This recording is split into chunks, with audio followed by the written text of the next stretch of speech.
All right, House of Payne fans, we have some information on some upcoming episodes. So this is good stuff. Season 13, episode 19, House of Cards, dropping on April 8th, which is next week. Calvin finds himself in the middle of a feud he doesn't want to be part of.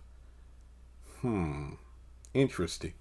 If I were to make an educated guess, maybe it is between his parents, or it has to do with Laura butting heads with either Miranda or someone else. That's usually where Calvin finds himself in terms of being involved in a feud he doesn't want to be involved with.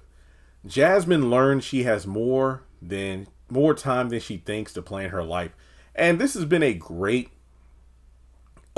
story arc for the character. I talked about it in my episode 18 review, how she did a great job playing mediator to her parents as a kind of a pseudo therapist, where she's taken what she's applied, or she's applying what she's learned in school to help her parents with their, communication issues. Not only that, implementing the things she learned from Aunt Ella, just basically taking what she's learned by observing and putting it into practice. And I love that for her. So I like the fact that we're seeing a realistic journey of a college student, because college isn't for everyone.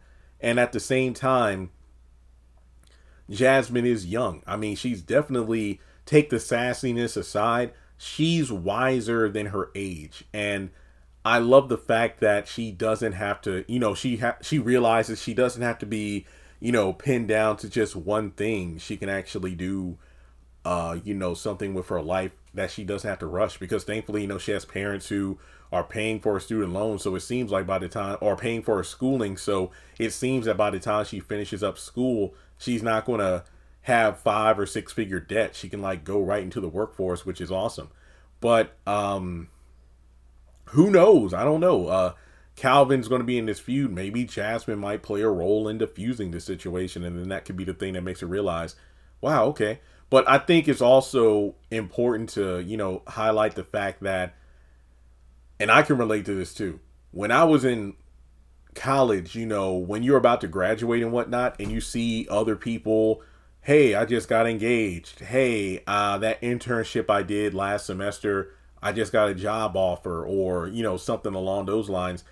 It makes you feel lost. So I wonder if Jasmine's going to be in a situation where she talks about how her other classmates are setting up their futures, like, oh, this person decided to go into graduate school, or this person is going to go to this job, or their major is this, that, and the third. And then she's going to be debating what's her journey. And I think that's important, because it's very realistic, because look at how even people who aren't in college, even older people, we compare our lives to other people based off what we see on social media. It's like, this person got a new house. This person just had their second kid. This person celebrated their 5th anniversary or whatever. And it's like, well, what am I doing with my life? Because it can make you feel miserable. And I know that when I was in Lynchburg, graduation season was always awful. This is pre-YouTube, Jeremy, by the way. But, I see, and I've been working at the college and helping people graduate. But then I'd see people on social media is like, well, goodbye, Lynchburg. I'm moving to a different state, or I'm moving back to my hometown to, do this, that. And I'm thinking man, I went through school. I got all these degrees, but I'm just over here answering phone calls and stuff. What am I supposed to do? And then I eventually found what I was supposed to do, which is YouTube. I don't know how long I could be doing this, another year, 10 years, 15, who knows? But the fact that I was able to find my own lane and not have to worry about comparing myself to other people, yeah, it really is worth it. So, wow. I talked this long about a short synopsis. I wonder how long I'm going to talk when the actual episode drops next week. But that just goes to show I'm very invested in Jasmine's storyline. So, with that being said, like and subscribe, and I'll catch you all in the next video.